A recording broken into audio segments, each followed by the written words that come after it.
Hello hello hello అందరికీ నమస్కారం. ఎలా ఉన్నారు? బ్రహ్మాండంగా ఉండుంటారు. మరి ఈ రోజు రావు గారి రాజభవన్లోకి వచ్చిన సెలబ్రిటీ ఎవరో నేను చూసేసే పనిలో ఉంటాను. మీరేమో కొంత ఈ వీడియోకి ఎంకరేజ్మెంట్ గా లైక్ ఇచ్చేసి, అలాగే మన కేకే న్యూస్ ని ఎవరైతే సబ్స్క్రైబింగ్ చేసుకోలేదో కొంత చేసేసుకుని పనిలో మీరుండి నన్ను ఎంకరేజ్మెంట్ చేస్తే మరిన్ని వీడియోస్ నేను చేసే అధికారం, కాస్త ఆనందం, అలాగే మరిన్ని ఉత్సాహాలు నాకు ఉంటాయి. అందుకని మీరు ఏం చేయాలంటే ఈ వీడియోకి లైక్ ఇచ్చేసి మన కేకే న్యూస్ ని సబ్స్క్రైబింగ్ చేసుకోండి. యూట్యూబ్ బాబాయ్ తెగ్గవాలంటే వేస్తున్నాడు, ఏమండి రావు గారు చాలా మంది సబ్స్క్రైబింగ్ చేసుకోకుండానే ఈ వీడియో చూస్తున్నారు అని. అందుకని మీ రావు గారు విన్నపం ఏమిటంటే, మరి ఎవరైతే సబ్స్క్రైబింగ్ చేసుకోలేదో కొంత చేసుకుని ఈ వీడియోకి లైక్ ఇచ్చి నన్ను ఎంకరేజ్మెంట్ చేస్తారని నా మనవి. నమస్కారం. మరి ఇగో మరి ఎవరు వచ్చారు ఇటు చూడాలి కదా. ఎవరు బాబు? ఓహోహోహో, వైసీపీ అధికారంలో ఉన్న నాళ్ళు అన్ని అనుభవించిన జగన్ రెడ్డి అనుంగ శిష్యులు సజ్జల రామకృష్ణారెడ్డి, భూమన కరుణాకర్ రెడ్డి, వైవి సుబ్బారెడ్డి, పెదిరెడ్డి, అబ్బో అంతా రెడ్డిల చుట్టాయి. తదితరులు అస్సలు మీడియాకు ముఖమే చూపించడం లేదు. ఏటొచ్చి పిచ్చుగుర్రే అంబటి రాంబాబు, పెద్దబర్రి సత్యబాబు తప్ప ఎవరు మీడియా వైపే చూడడం లేదు. పులివెందుల జాడ్పీ ఎన్నికలకు ఎక్కడో ఉత్తరాంధ్రలో ఎమ్మెల్సీగా ఉన్న బొత్సాకి ఏం సంబంధం చెప్పండి. అయినా సరే తగుదునమ్మా అంటూ మీడియా ముందుకు వచ్చాడు ఈ సత్తి నత్తిపోకూడి. ఇదిగో బొత్స, చాన్నాళ్లకు కనిపించావు. సరే ఇప్పుడు ఈ టార్చర్ మాకు అవసరమా? అసలే రోజు ఏడతరికి లేకుండా కురుతున్న వాళ్ళకి అల్లాడిపోతా ఉంటే మధ్యలో నీ పితలాటకం కూడా. సరే వచ్చావు కదా, మొదలెట్టు. నత్తి తగ్గించి ఇదిగో పాదాలను ఒత్తి పలుకు నా కోసం ప్లీజ్. ఒక ప్రజాస్వామ్యతమైన ప్రభుత్వం ఉందా అనేదానికి ఎక్కడ కూడా కడుగు మేరలో ఎక్కడ కనిపించట్లే. ఏ విషయం తీసుకున్నా సరే అన్ని విషయాలు కూడా. అందుకే నిన్న మన రోజున గవర్నర్ గారిని కూడా కలిసి, మీ ప్రభుత్వం అంటారు, మీ ప్రభుత్వంలో శాంతి భద్రతలు పూర్తిగా క్షీణించాయి, ఎక్కడ గవర్నెన్స్ లేదు, ఎవరికెవరు అకౌంటబిలిటీ లేదు, ఎవరు దేనికి బాధ్యత వహిస్తారో తెలియట్లేదు, ఏ ఒక వర్గం కూడా సంతృప్తికరంగా లేదు అనే విషయాన్ని మనం చెప్పడం కూడా జరిగింది. మళ్ళీ చెప్తున్నాను, ఇదిగో సత్యబాబు, ఒకసారి చెబితే అర్థం కాక మేము బుర్రలు గోక్కుంటా ఉన్నాం. మళ్ళీ చెబుతున్నాను అంటావేంది? నాకేం అర్థం కాలేదు. పేదాస్వామ్యం అని పలకడమే రాని నువ్వు లీడర్వి. ఆయన నత్తిపోకుడి వాళ్ళు అందరూ వైసీపీలోనే ఉన్నారేంటి నా పేడానికి? ఓ మాట చెప్పనా, జనం కూటమి నేతలను గెలిపించారు, మీకు 11 సీట్లు ఇచ్చి మమ్మల్ని కూకోబెట్టారు.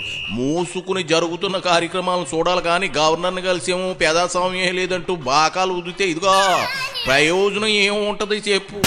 ఆయన వీక్లీ వన్స్ పాలిటిక్స్ చేస్తే జగన్ రెడ్డికి ప్రజాస్వామ్యం అంటే ఏంటో తెలుసా? ఆహా తెలుసా అని పెసినిస్తా ఉన్నాను. తెలిస్తే అసెంబ్లీకి వెళ్ళి పేదల తరపున మాట్లాడమను. అంతేగాని ఆల్రెడీ టిప్రా వచ్చి కాసేపు అడావుడు చేసేసి బెంగళూరు ప్యాలెస్లో చెక్ చేయడం కాదు. దేనికి చెప్పేలాగా ఎవరికి తెలియదు అనుకుంటున్నారు మీ డ్రామాలు. ముందు ఆయన్ని రాష్ట్రంలో ఉండమని చెప్పు. ఇవాళ వచ్చి రాష్ట్రంలో కడప జిల్లాలో ఓ 2 జడ్పీటీసీలకి ఎన్నికలు జరుగుతున్నాయి. It's okay. ఒకటి పులివెందుల, ఇంకోటి వచ్చి అన్నమయ్య జిల్లాలో కోర్టు నుంచి మళ్ళీ ఆర్డర్ తీసుకొచ్చుకున్నారు, ఎన్నికలు జరుగుతున్నాయి. ఓకే. దాని గురించి ఏకంగా చట్టాన్ని చేతితో తీసుకుని ఇష్టారాజ్యంగా ఒక బలహీన వర్గమైన ఒక ఎమ్మెల్సీ, మా ఎమ్మెల్సీ యాదవ్ని అతని మీద దౌర్జన్యం చేసి, అతని మీద దాడి చేసి, కాకుండా పైపెచ్చు ఆ రోజు సాయంత్రం అవతల పక్క నుంచి పోలీసు, తెలుగుదేశం వారిద్దరూ కూడా పార్టీ కార్యకర్తలు ఇద్దరు కుమ్మక్కై ఒక కేసును రిజిస్టర్ చేశారు. అయ్యో రామా, ఇంత దిగజారుడుతనమా? వై నాట్ 175 అన్న మీరు ఇప్పుడు జడ్పీటీసీ ఎన్నికలు కూడా కంగారు పడే పరిస్థితి దాపరించింది అంటే ఇది కదా అసలు శిశుల పతనం. వినడానికి యమా సమ్మగా ఉందయ్యా బొత్స. ఒకప్పటి జగన్ గ్యాపులకు కూటమి నేతలు కళ్ళెం వేయడం ఉంది చూసావు. నభూతో నా భవిష్యత్ అన్నట్లుంది. అంటే భవిష్యత్తులో కూడా ఇదే సీన్ రిపీట్ అవ్వచ్చు అనుకో. అయినా చిన్న చితక ఎన్నికలు కూడా మీరు షేక్ అవ్వడం చూస్తుంటే పవన్ అన్నట్లు పాతాళానికి పడిపోయినట్లే అన్నమాట.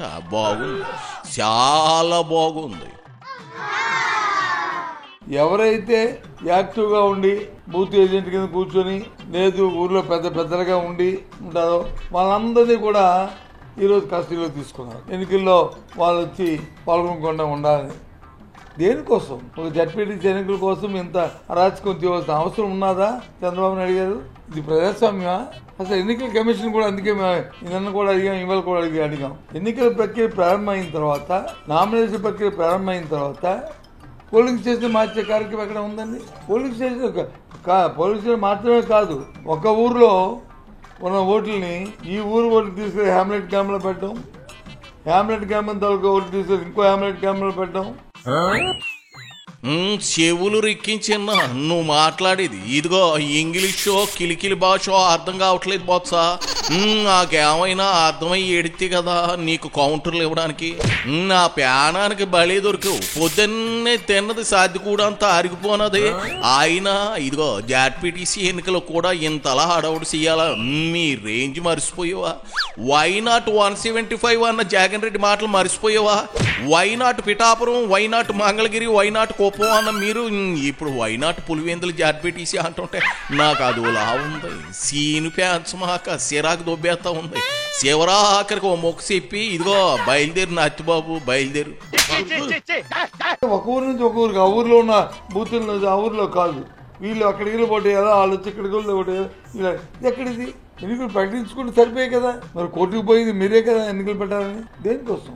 ఏదో సాధించేసాం, అమ్మ పులివెందులో జడ్పీటీసీ గెలిచేస్తే ఏదో అన్నపైన ప్రమాణం అయిపోతుంది అని చూపెట్టాలని ఆలోచన. ఎన్ని వంకలు తిరిగినా, ఎన్ని తలకైనా తపస్సు చేసినా అది జరగదు. మీరు ఎన్ని కొత్తంతాలు చేసినా.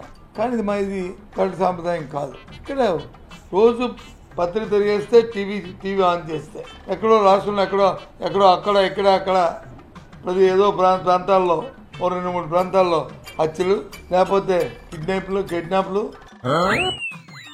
ఓరినాయనో ఏంది నాతిగోల సబ్జెక్ట్ ఎటు నుంచి ఎటు వెళ్తుందో చూసుకోవాలి కదా. తల్ల కిందలుగా తపస్సు చేసి జడ్పీటీసీ టీడీపీ గెలుచుకోలేదా అంటావు.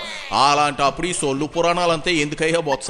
ఇంట్లో తిని తొంగోక కూసింత వెజిటేరియన్ ఫుడ్, అదే శాకాహారం తిను, నాలిక మాందమైన తగ్గుతుంది. స్వత్తన్నం నిన్ను అత్తుగోల ఏనలేక ఆ మహాతల్లి ఎలా బరుతుందో ఏమో.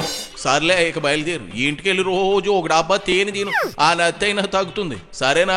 ఇక సార్లే బొత్స, చెవుల్లోంచి రక్తం కారేం ముందే నేను సర్దుకుంటా. ఇదిగో నువ్వు దొబ్బే 70 ఏళ్ళు.